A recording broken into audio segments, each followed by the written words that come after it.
রোহিত শর্মার সঙ্গে মাঠে হাত মেলাতে এসে পুলিশের মার খেয়েছেন এক সমর্থক। প্রস্তুতি ম্যাচের দ্বিতীয় ইনিংসে ভারতের দেওয়া 183 রান তাড়া করছিল বাংলাদেশ। এ সময় মাঠে ঘটে যায় অপ্রীতিকর এক ঘটনা।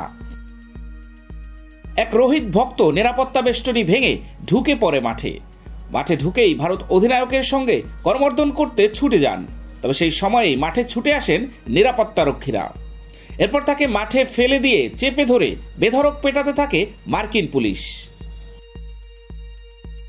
টি-20 বিশ্বকাপের নিরাপত্তা নিয়ে প্রশ্ন উঠে গেল প্রস্তুতি ম্যাচেই। শনিবার নিউ ইয়র্কের নাসাউ ক্রিকেট স্টেডিয়ামে বাংলাদেশের বিপক্ষে টি-20 বিশ্বকাপের প্রস্তুতি ম্যাচে ভারত অধিনায়ক রোহিত শর্মার এক ভক্ত নিরাপত্তা বেষ্টনী টপকে ঢুকে পড়েছিল মাঠে।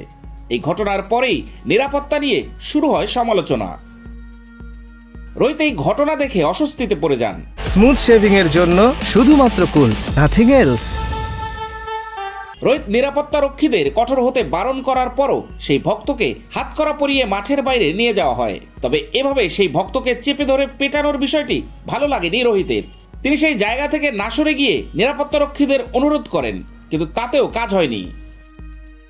এই ঘটনার কারণে বেশ কিছুক্ষণ ম্যাচ বন্ধ থাকে। তবে এমন ঘটনা ক্রিকেটে প্রথম নয়।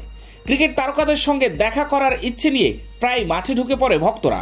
রোহিত শর্মা এবং বিরাট কোহলির সাক্ষাৎ পেতে ম্যাচ চলাকালীন ভক্তদের এমন আচরণের মুখোমুখি হয়েছে এর আগেও।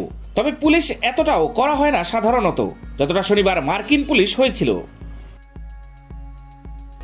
এদিন টসে জিতে আগে ব্যাটিং নেন ভারত অধিনায়ক রোহিত শর্মা। যদিও শুরুতে তাদের ব্যাটিং ছিল ধীর গতির। এতে অবদান ছিল শরীফুল মেহেদীর নিয়ন্ত্রিত বোলিংয়ের। বিপরীতে সাকিব 4 ওভারে 47 রান খরচ করলেও কোনো উইকেট পাননি। বাদ স্পিনার তানভীর 2 ওভারে দিয়েছেন 29 রান, যদিও উইকেট নিয়েছেন একটি। ভারতীয় ইনিংসের দ্বিতীয় ওভারেই আউট হয়ে যান সঞ্জু স্যামসন। এরপর রোহিত পান্ট বিলে ঝড় শুরু করলেও তাতে ভূমিকা ছিল মূলত উইকেট রক্ষক ব্যাটারের।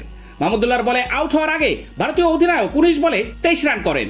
এরপর পান্টকে 44 রানের জুটিতে সঙ্গ দেন সূর্যকুমার যাদব। সূর্য 18 বলে 31 রান করে ক্যাচ দেন তানভীরের বলে। মাঝে শিবম দুবে 16 বলে 14 বেশ সংগ্রাম করেছে টাইগার বোলারদের সামনে। এর আগে অবশ্য 50 করে মাঠ ছেড়ে যান পান্ট। 32 বলে 4টি করে 4 ছক্কায় 53 রান করে রিটায়ার্ড হার্ড হন তিনি। এরপর পরপর 3 বলে 6 হ্যাট্রিক করেন হার্দিক। তিনি শেষ পর্যন্ত অপরাজিত ছিলেন 23 বলে 40 রানে। শেষ পর্যন্ত হার নিয়ে মাঠ ছাড়ে বাংলাদেশ।